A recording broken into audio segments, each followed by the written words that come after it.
Tonight we report on preliminary election results from Tuesday night, and Ephrata's own TV star Dale Wentworth talks about his time on the show Survivor. What do you have in sports today, Bob? The Chiefs and Tigers were crowned district champion on the pitch last night, and Moses Lake Volleyball picks up a first-round win in district play. Let's take a peek at our Weather Center forecast. For this Wednesday, we'll have a break from unsettled conditions, but we do expect another round of showers. I'm Cristina Sanchez and I'll let you know when with your 7-day forecast just ahead. I'm Alan Troop, and we have all this and much more on iFIBER 1 News. From the iFIBER 1 HD studio here in the heart of the Columbia Basin, this is iFIBER 1 News. Your #1 source for local news, sports headlines, and our very own Weather Center forecast covering the entire Columbia Basin. This is iFIBER 1 News, and it starts now.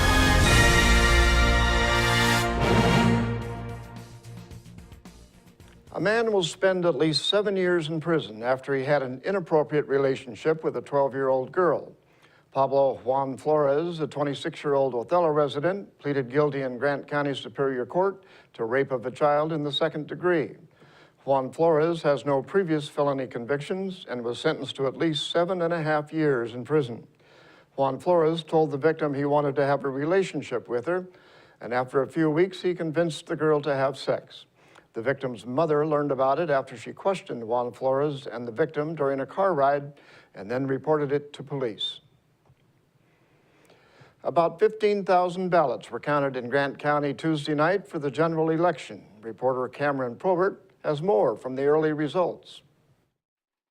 2 county incumbents are winning and 2 county incumbents are losing after the first round of ballots was counted in yesterday's election. The Grant County Auditor's Office staff counted 15,466 ballots yesterday and reported roughly 4,000 ballots remained to be counted. Garth Dano is leading prosecutor Angus Lee by 715 votes. Dano, a Moses Lake civil and defense attorney, has roughly 52% of the votes. County Public Records Officer Melissa McKnight is winning the race for County Assessor. She leads incumbent Lori Kramer by 3,413 votes.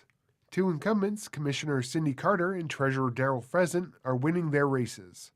Carter is leading Quincy chiropractor Randy Zolman by 3,284 votes. Pheasant is leading Casey Cooper by 2,711 votes. In the other race for a Grant County office, Michelle Jaderland leads Jacob Taylor in the race to replace Dave Firebaugh as Grant County Auditor. Jaderland has 7,536 votes compared to Taylor's 5,253 votes. For iFIBER 1 News, this is Cameron Probert reporting. For continuing coverage of the election results, head over to iFIBER1.com/news. A Mattawa resident is accused of stealing at least $17,000 from a wireless company during the course of 3 years. Prosecutors charged Patricia Magana, a 29-year-old woman, in Grant County Superior Court with theft in the 1st degree. Magana handled payments and made deposits for Saddle Mountain Wireless Company in Mattawa starting in 2010. She reportedly began taking cash from the company in 2011. Company officials told police Magana allegedly took the cash payments, gave customers a receipt, but would never turn the money in for deposit. She reportedly adjusted the customers' accounts to keep them from shutting off the service or issue them credits. Magana allegedly admitted to police that she took the money.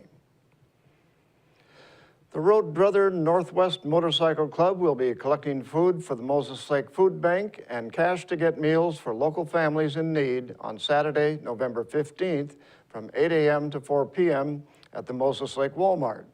The club's first fundraiser last year brought in more than 2,000 pounds of food and enough cash to feed 5 sponsored families with full Thanksgiving meals. Road Brother member David Garza said they're looking to exceed those results this year. In addition to being on hand to receive donations, the club will also offer donors a chance to have their picture taken atop one of their Harley-Davidson motorcycles. The club will accept any non-perishable food items, and volunteers to assist are both needed and welcome. For more information, call David at 509-989-5751. The Moses Lake Chamber of Commerce is reaching out for financial sponsorships and donations for the upcoming Farm Family Brunch, December 6th. The brunch has been a tradition showing appreciation for the local Grant County farmers and the importance the agricultural community is to the local economy. Santa Claus will be on hand again for this year's event, and photo opportunities will be available with him during the brunch. About 75 gift bags with donated items from the local chamber businesses are usually distributed.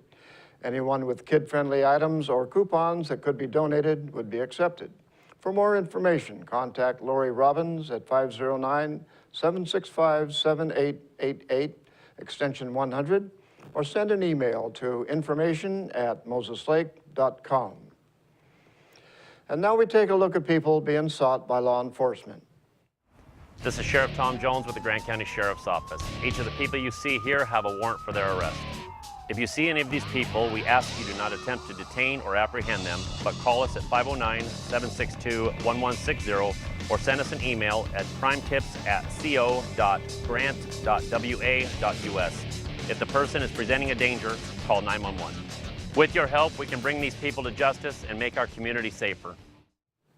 And we'll be right back after this.